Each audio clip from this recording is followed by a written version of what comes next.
3.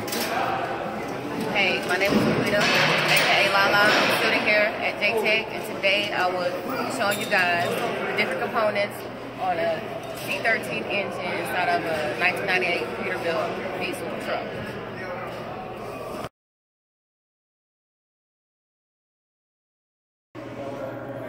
The first component I'll be showing you guys is called an air cooler.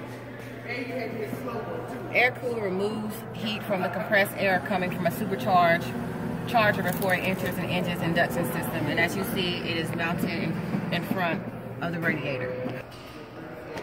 The next component I'll be showing you is called a vibration dampener.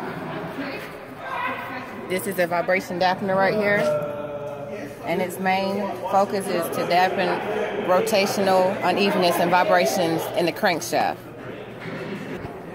The next component I'll be telling you guys about is called the water pump. This right here, this whole thing right here is the water pump. And its main function is it forces the coolant through the engine block, hoses the radiator to remove the heat that it produces. This component right here is called the thermostat housing, as you can see, right here. It acts as a coolant outlet and is located on the engine block or cylinder. The next component is this right here, which is called your oil cooler, and it's the use of engine oil as a coolant, typically to remove surplus heat from an internal combustion engine.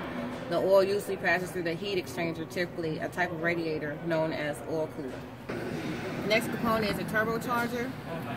It improves the engine's volumetric efficiency by increasing density of the intake gas, allowing more power to the engine. And as you see, it's directly above the oil cooler.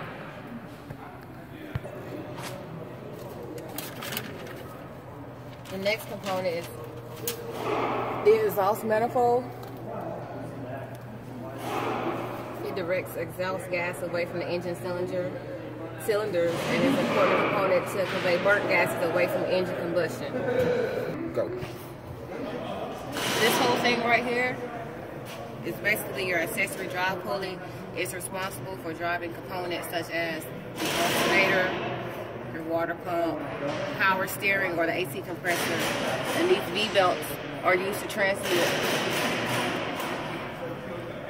drive energy to the crankshaft. Those are the components that are found on the left side.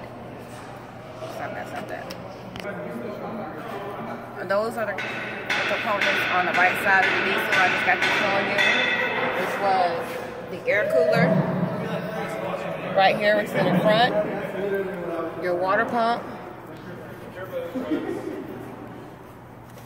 temperature housing, your accessory drive pulley, vibration dampener, your oil cooler, your turbocharger, your exhaust manifold, air compressor. This is what you call your air compressor. It's a device that converts power into potential energy stored. What we have here is your fuel pump.